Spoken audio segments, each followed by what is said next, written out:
सत साहेब सभी को राम राम। आज का जो सत्संग है ये बहुत महत्वपूर्ण है। आज के सत्संग को पूरा सुनिएगा क्योंकि ये आपके जीवन की दिशा बदल सकता है। अक्सर हम लोग करते क्या हैं कि हम नामदान लेते हैं और नामदान लेने के बाद फिर हम सोचते हैं कि ओहो बस अब जी नाम ले लिया, अब तो ये नाम ही बेड़ा पार कर देगा। ऐसा नहीं होता है। गुरु कोई भी हो, गुरु आपको सिर्फ दिशा दिखा सकता है, गुरु वो आपको नाम दे सकता है, लेकिन जो रास्ता गुरु ने बताया है उस रास्ता पे चलना तो आप ही को पड़ेगा।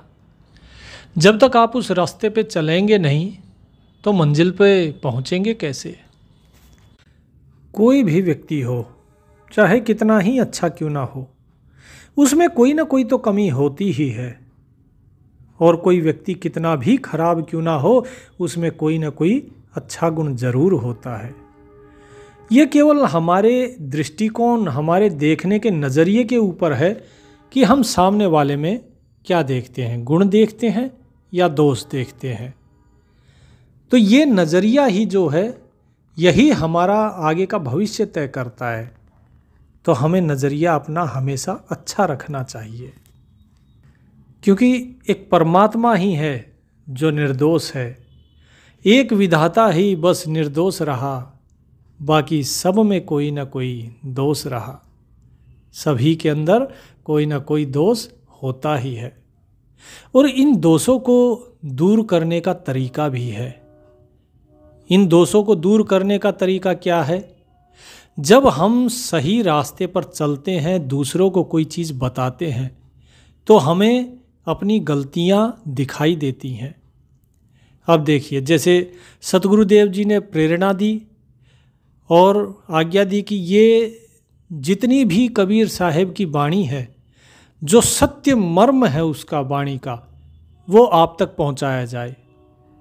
और इसके लिए परमात्मा ने मुझे निमित्त बनाया। तो ये निमित्त मुझे बनाया है तो शायद इसीलिए बनाया है ताकि मेरे अंदर की कमियां मुझे दिखाई दें।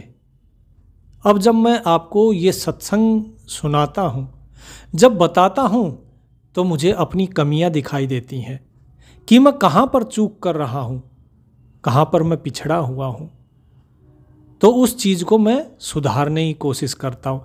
इसी तरीके से आपको भी जीवन के अनुभव होंगे और आपको अपनी कमियों को सुधारना है। लेकिन हम करते क्या हैं?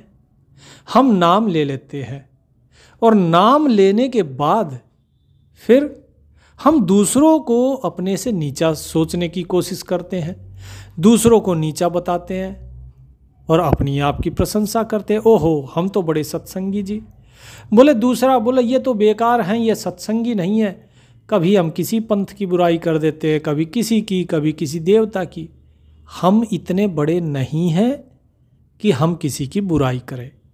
इस योग्य तो सिर्फ सतगुरु या परमात्मा ही है और सतगुरु कभी किसी की बुराई करते नहीं। आपने कभी देखा है कबीर साहब जी को किसी की बुराई करते हुए? हाँ, ये जरूर है कि जब वो उनसे कोई ब्राह्मण या कोई मौलवी जब उनसे ऊट पटांग प्रश्न करता था तो वो उनके पाखंडों को उजागर जरूर करते थे, लेकिन कभी उन्होंने किसी के अंदर बुराई नहीं ढूंढी। आप पूरी वाणी पढ़ लीजिए, किसी व्यक्ति के अंदर बुराई नहीं ढूंढी। कभी उन्होंने ये नहीं कहा फलाना भगवान नहीं है या कुछ भी बात हो, उन्होंने कभी नहीं ढूंढा, क्योंकि वो जानते हैं कि सब घट मेरे साइया सुनी सेज न कोई, और बलिहारी वाह घट की जा घट प्रगट होई। कि मेरा परमात्मा तो हर घट में है, कण कण में है।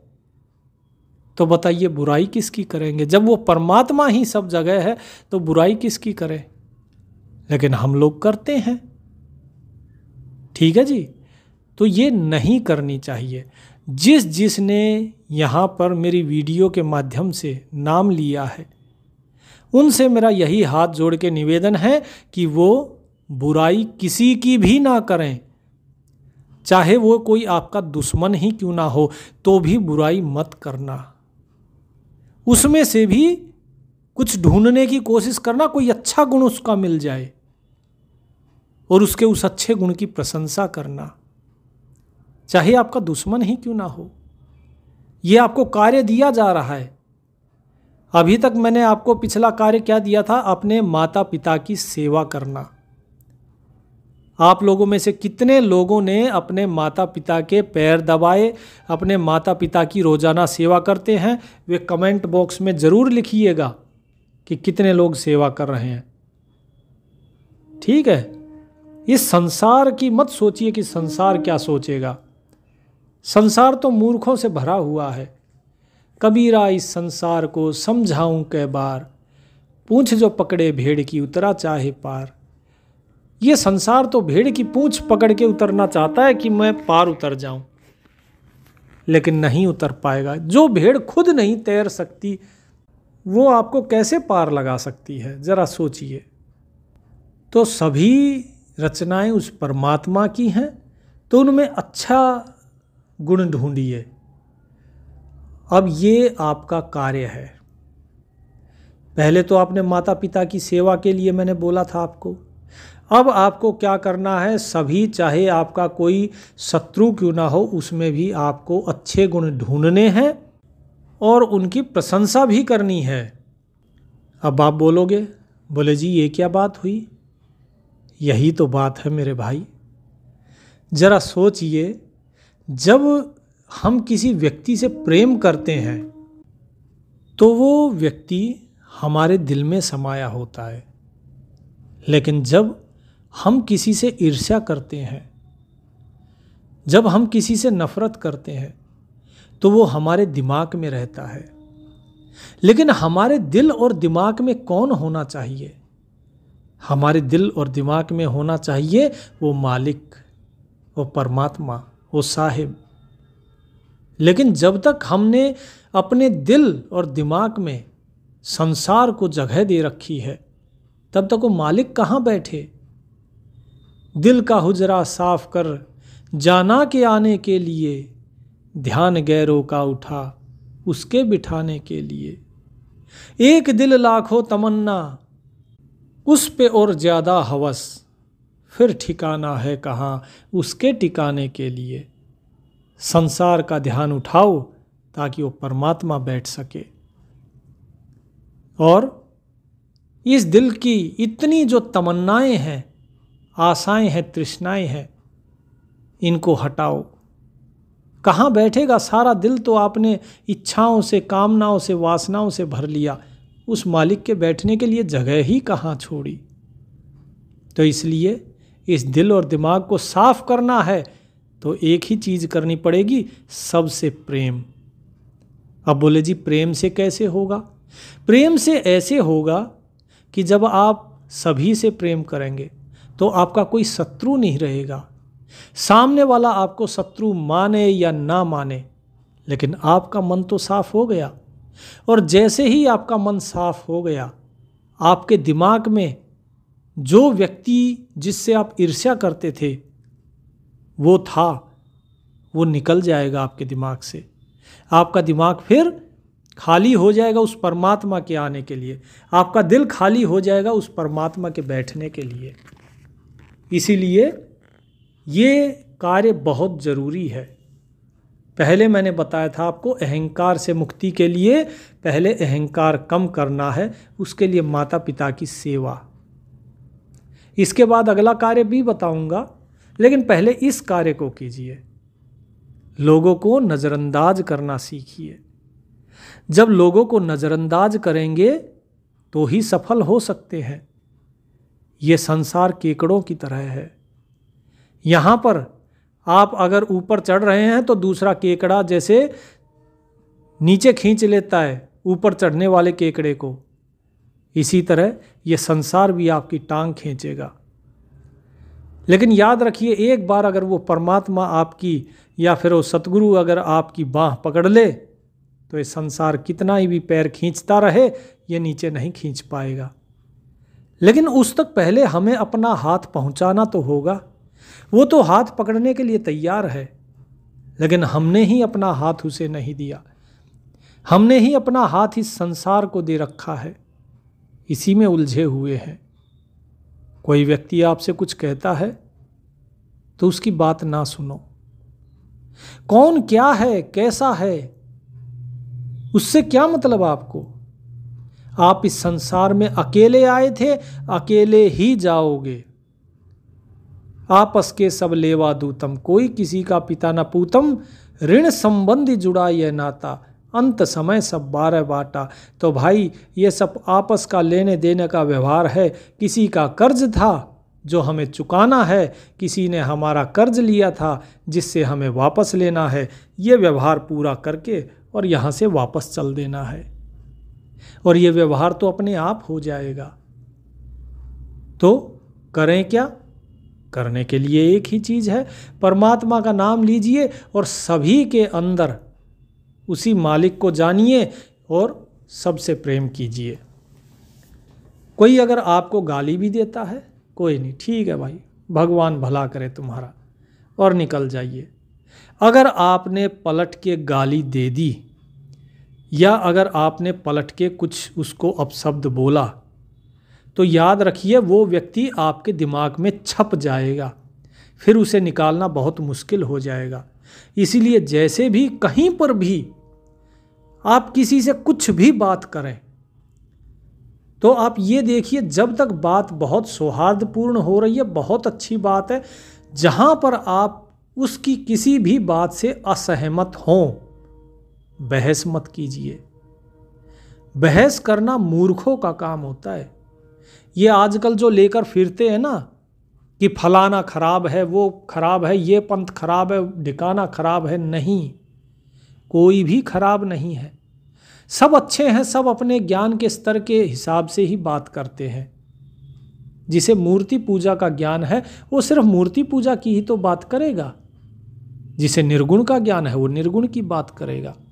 जिसे सगुण का ज्ञान है वो सगुण की बात करेगा।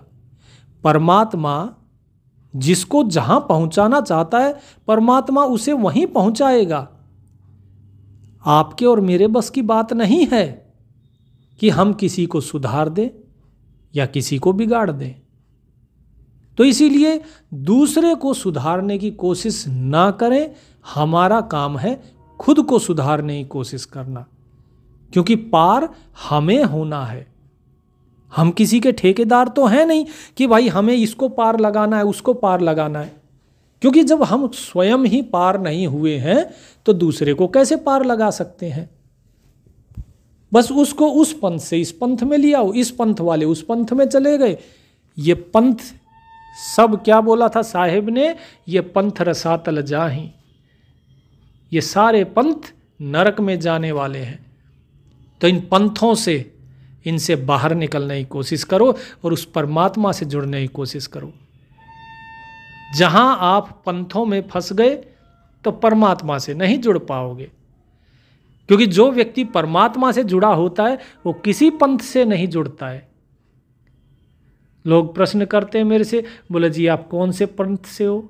माँ भाई मैं तो उस परमात्मा के मार्ग से हूँ, वो जैसे बोलता है मैं वैसा कर देता हूँ, जैसा वो मेरे को बताता है वैसा मैं आप लोगों को बता देता हूँ। बस इतना ही है। जो लोग बोलते हैं, बोले जी फलाना खराब है पंथ, ढिकाना खराब है, उनको बोलने दो। उन्हें भी समझाने की कुछ भी ज़रूरत नहीं है। कबीर साहब क्या कहते हैं, ज्ञानी से कहिए कहा, कहत कबीर लजाए, और अंधे आगे नाचते कला कारथ जाए। कि ज्ञानी को कुछ कहना की ज़रूरत नहीं है। उसको कहते हुए तो मुझे ही लज्जा आती है। क्यों? वो स्वयं ज्ञानी है, तो ज्ञानी को मैं क्या समझाऊं? और जो मूर्ख है उसे समझा के कोई फायदा नहीं। उसका तो ऐसा ही है जैसे अंधे के आगे नाचना, क्योंकि वो समझेगा नहीं, उसके अंदर इतना विवेक नहीं है। तो इसीलिए किसी को समझाने की जरूरत नहीं है। परमात्मा जी से जब समझाना चाहेगा वो समझा देगा। हर माँ बाप चाहता है ना कि उसका बच्चा डॉक्टर बने, इंजीनियर बने, लेकिन क्या बन जाता है? नहीं ना। अगर हर व्यक्ति डॉक्टर और इंजीनियर हो गया तो फिर संसार में बाकी काम कौन करेगा? कौन मकान बनाएगा? कौन लकड़ी का काम करेगा? कौन जूते चप्पलों का काम करेगा? कौन सरकारी नौकरी करेगा, पुलिस का कौन करेगा, अरे इतने सारे काम हैं डॉक्टर इंजीनियर के अलावा, वो सब कौन करेगा। तो परमात्मा ने सब कुछ तय करके रखा हुआ है, आप उस पर भरोसा रखिए। वो व्यक्ति को वही काम देता है जिसके वो लायक है। पहले वो व्यक्ति को उस लायक बनाता है, फिर उसे वो जिम्मेदारी देता है। तो इसीलिए अगर आपको नाम दिया है तो परमात्मा ने आपको इस लायक समझा है कि तुम राम नाम जपो और मुक्ति को प्राप्त करो। लेकिन यदि आप उस नाम को छोड़ के और लोगों के पीछे पड़ना शुरू कर देंगे तो क्या होगा? क्या पहुंच पाएंगे मुक्ति के द्वार तक? कभी नहीं पहुंच पाएंगे। तो इसलिए इन ढोंग और इन पाखंडों को छोड़ दीजिए। इस चीज़ को छोड़ दीजिए कि हमें किसको क्या बोलना है क्या नहीं, कुछ नहीं बोलना। ज्ञान वो है जो इंसान को चुप करा देता है। ज्ञान वो नहीं है जो इंसान को पकड़ पकड़ करना सिखाता है। जो ज्ञानी होता है वो शांत रहता है। वो बात भी करेगा तो सिर्फ ज्ञान की ही बात करेगा, अहंकार की और बाकी चीज़ों की बात नहीं करेगा। अब जो नामदान आपने लिया है उसमें जो चीज़ें बताई जा रही हैं उन पे आप अमल कीजिए। देखिए, मेरा काम बताना है। मालिक ने मुझे निमित्त बनाया आप लोगों को बताने के लिए। ये उसका मेरे ऊपर आशीर्वाद है, उसकी कृपा है।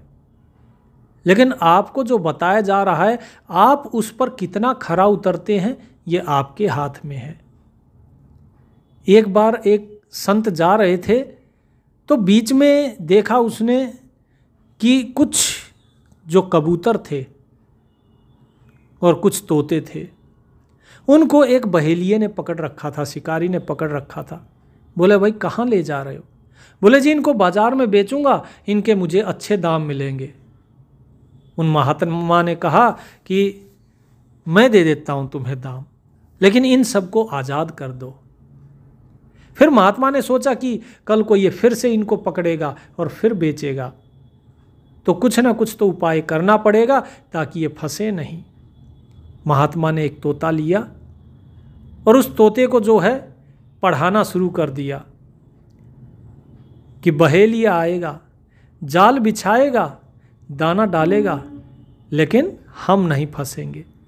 तोते ने भी रटना शुरू कर दिया कि बहेलिया आएगा, जाल बिछाएगा, दाना डालेगा, हम नहीं फंसेंगे। कई दिन तक रटाते रटाते जो है, बोले भाई तोते सब याद हो गया? बोला हाँ जी। बोले सुनाओ। बोले बहेलिया आएगा, जाल बिछाएगा, दाना डालेगा, हम नहीं फंसेंगे। बोला बहुत अच्छे। फंसना नहीं है? बोला ना जी बिल्कुल नहीं फंसेंगे। बोले ठीक है जाओ, और जो तुम्हारे बाकी साथी हैं उनको भी ये चीज़ समझाओ, बताओ, ताकि वो ना फंसें। अब ये गया तोता, इसने बाकियों को समझाया, उन्होंने कबूतरों को समझाया। अब ये एक दिन उड़ते जा रहे हैं, नीचे बहेलिया बैठा, और वो बहेलिया मतलब जो शिकारी जाल बिछाता है जो पंछियों को पकड़ने के लिए। अब वो उड़ते जा रहे हैं, बोलते जा रहे हैं बहेलिया आएगा, जाल बिछाएगा, दाना डालेगा, हम नहीं फंसेंगे। अब ये भगा भगा आया महात्मा जी के पास। बोला महाराज महाराज आपने क्या कर दिया, मेरे पेट पे लात मार दी, मेरी रोजी रोटी छिन गई। बोले भाई क्या हुआ? बोले सारे पंछी जो हैं यही बोलते जा रहे, बहेलिया आएगा, जाल बिछाएगा, दाना डालेगा, हम नहीं फंसेंगे। बोले फिर क्या हुआ? बोले अरे जब वो फंसेंगे ही नहीं तो मेरी रोजी रोटी तो मारी गई। बोले तो कुछ और काम कर लो, जरूरी है जीवों को ही पकड़ के बेचने का, यही काम करना है। बोले महाराज मुझे कुछ और आता नहीं। बोले ठीक है जाओ, तो जाल बिछाओ, दाना डालो अपना। बोले लेकिन अब तो वो फंसेंगे नहीं। बोले वो फंसेंगे। क्यों फंसेंगे? क्योंकि वो तोते हैं।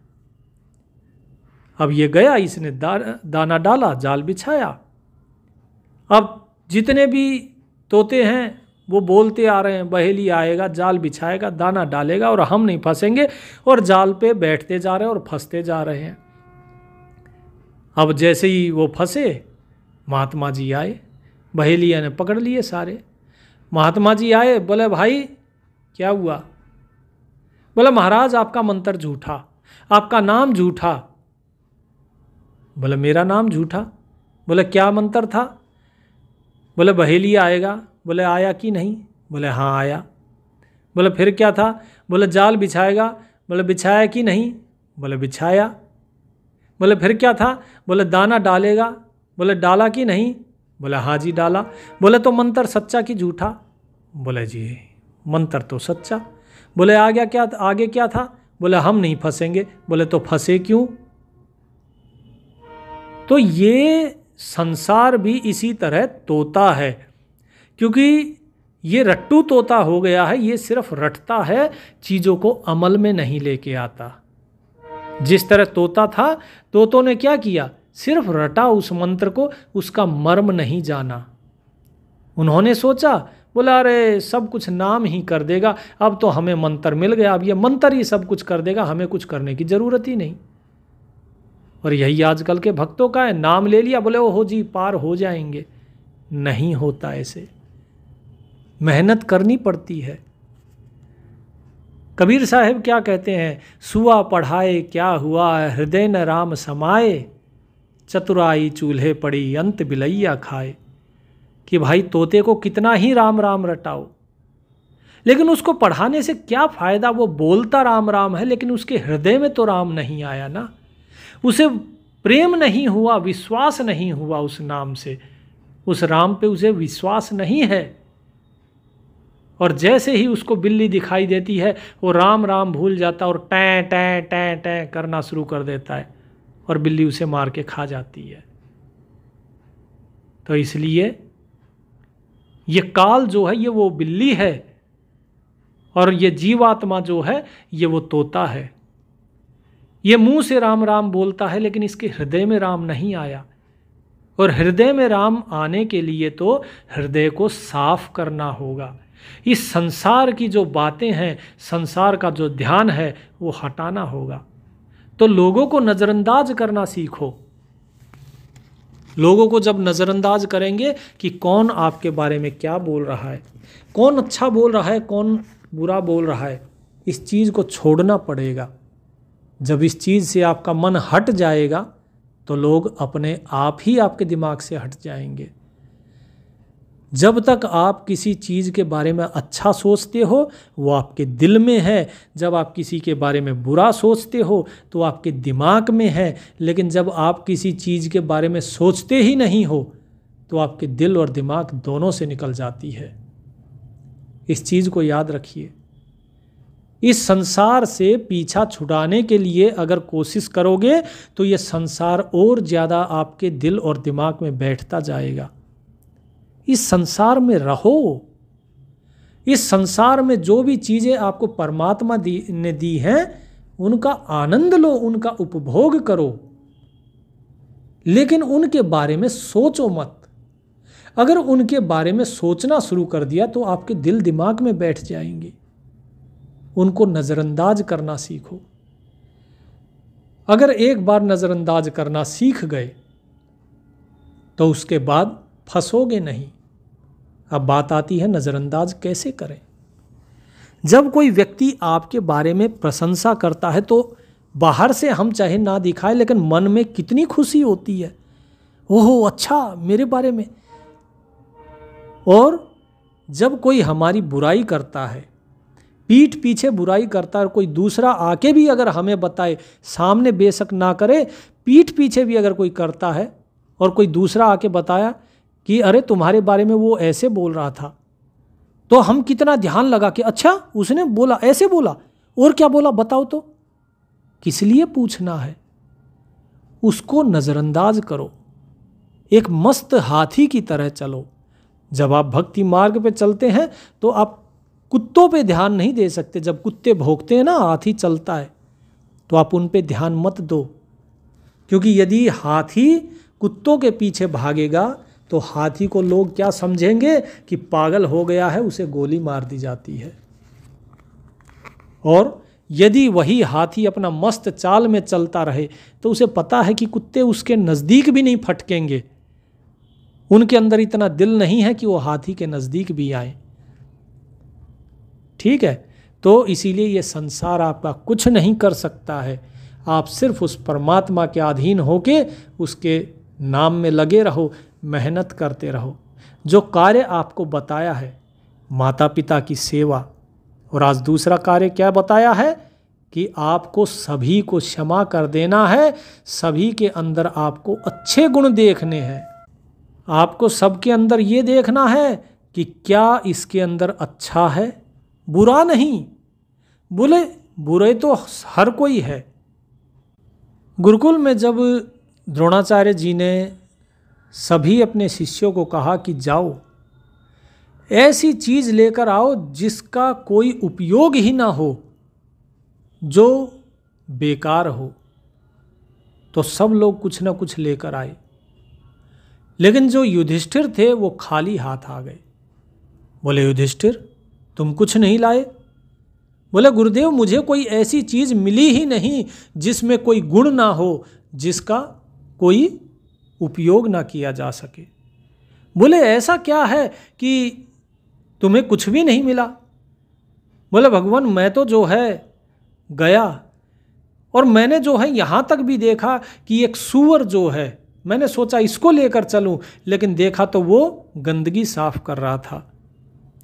जिस गंदगी को इस संसार ने फैलाया है वो उस गंदगी को साफ कर रहा है।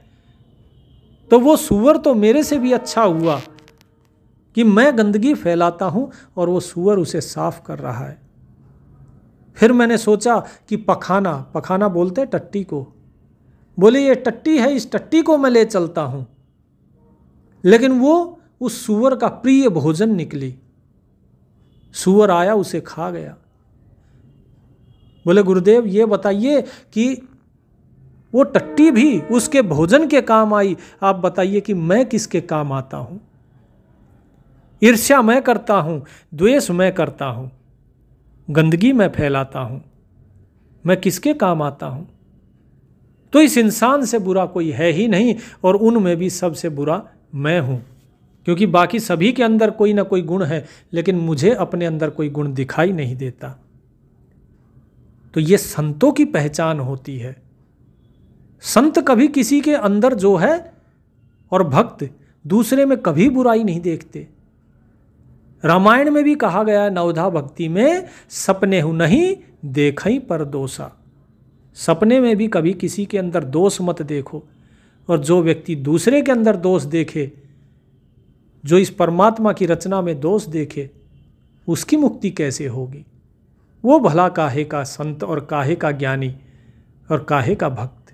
वो भक्त कहलाने का अधिकारी नहीं है।